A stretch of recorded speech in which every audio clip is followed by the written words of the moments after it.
নমস্কার, আপনারা দেখছেন চ্যানেল 24।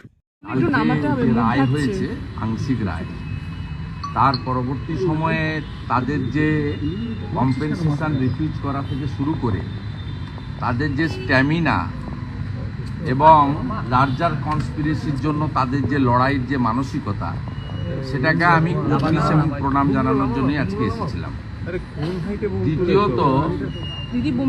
দ্বিতীয়ত আগামীকাল সুপ্রিম কোর্টে আবার ডেট আছে। ওনারা বৃহত্তর আইনি লড়াইয়ের প্রস্তুতি নিচ্ছেন এবং এই আইনি লড়াই এমনিতেই একটা পিটিশন ওনারা হাইকোর্টে করেছিলেন, যেটা সুপ্রিম কোর্টে গেছে, সেটাও একটা সেকেন্ড পিটিশনের বিষয় রয়েছে। সামগ্রিকভাবে একটা বৃহত্তর আইনি লড়াইতে আমাদের ভিকটিম পরিবার, মানে আমাদের ডাক্তার বোনের পিতা মাতা এবং তার পরিবার, তার শুভানুধ্যায়ীরা নিয়েছেন আরও বৃহত্তর আইনি লড়াইতে যাবেন। তাতে আমি তাদের বাড়িরই একজন হিসেবে মনে করি আমি তাদের সাথে থাকব এবং পূর্ণ সমর্থন সহযোগিতা তারা যেভাবে সহযোগিতা চাইবে সেটা আমরা করার আমি চেষ্টা করব আমার সীমাবদ্ধ ক্ষমতার মধ্যে। আর তৃতীয়ত,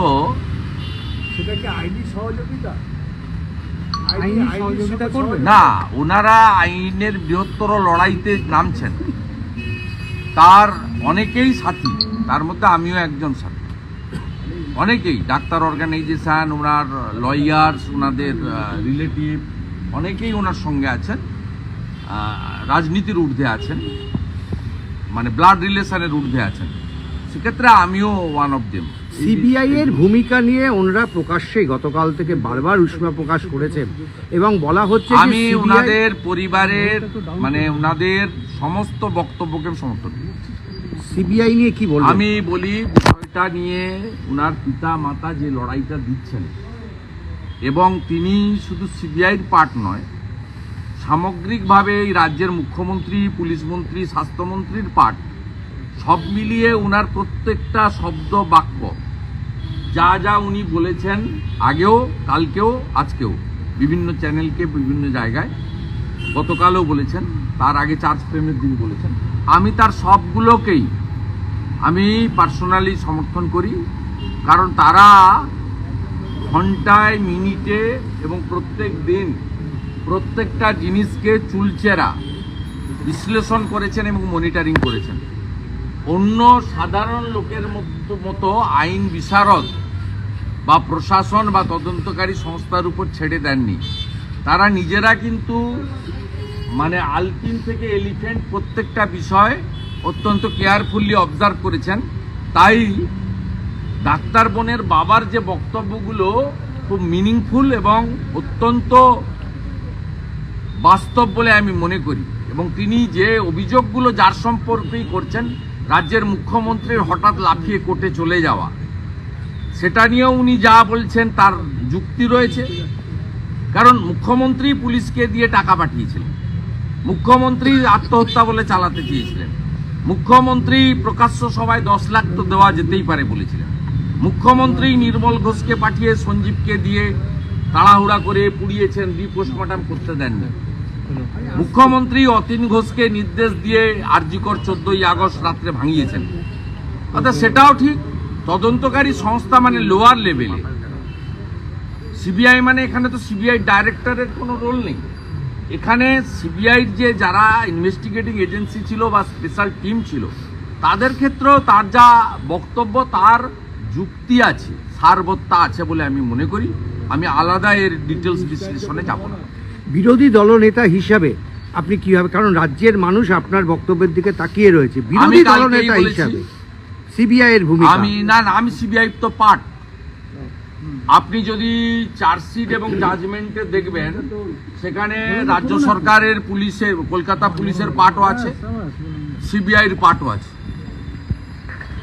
সিবিআই চার্জশিটে 30টা এমন কথা তুলে ধরে দিয়ে গেছে যাকে অ্যাপ্রিসিয়েট করার মতো। আবার সিবিআইর পার্টে যেসব ত্রুটি আছে বলে ডাক্তার বোনের অভিভাবক তুলে ধরছেন, পিতামাতা তুলে ধরছেন, তারও যুক্তি আছে, সারবত্তা আছে। স্বাভাবিকভাবে আমি আমার স্ট্যান্ড আগে ক্লিয়ার করেছি যে কলকাতা পুলিশ, রাজ্য সরকার, স্থানীয় স্তরে বিচার ব্যবস্থা, ইনভেস্টিগেটিং এজেন্সি সব মিলিয়ে ফাইনালি যে জাজমেন্ট হয়েছে অ্যাকিউজড করে একজনকে, সেটাতে উনার যে বক্তব্য, এই বক্তব্য অত্যন্ত তথ্যযুক্ত এবং যুক্তি নির্ভর। সেই কারণে বিরোধী দলনেতাটা সেকেন্ডারি। আমি এই বাংলার একজন সন্তান, এই বাংলার একজন নাগরিক। আমি নিজেকে মনে করি হুঁশযুক্ত মানুষ। হুঁশ থাকলে মানুষ হওয়া যায়, সেই জন্য নাম হচ্ছে মানুষ। গোটা সমাজ, আপনি যে মিডিয়া থেকে প্রশ্ন করছেন, আপনার বাড়িও এই পরিবারের সঙ্গে আছে।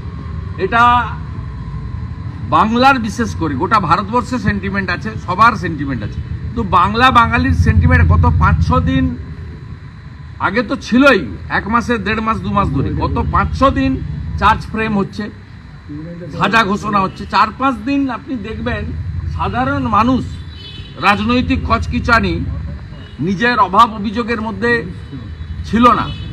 তারা ডাক্তার বোনের জাজমেন্ট নিয়ে, চার্জ ফ্রেম নিয়ে, তার আউটকাম নিয়েই ব্যস্ত ছিল। এবং কালকে ওভারঅল মানুষজন, গোটা বাংলার মানুষজন, তারা খুশি ছিল না, এটা এক কথায় বলা যেতে পারে।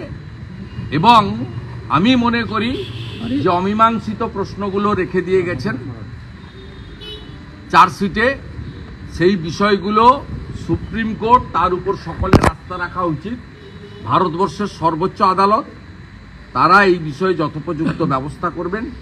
কালকের হিয়ারিংয়ের পরে আবার ওনার পরিবারের পক্ষ থেকেও আপনাদের জানাবে। আমারও যদি কিছু বলার থাকে আমি পরবর্তী সময় জানাবো।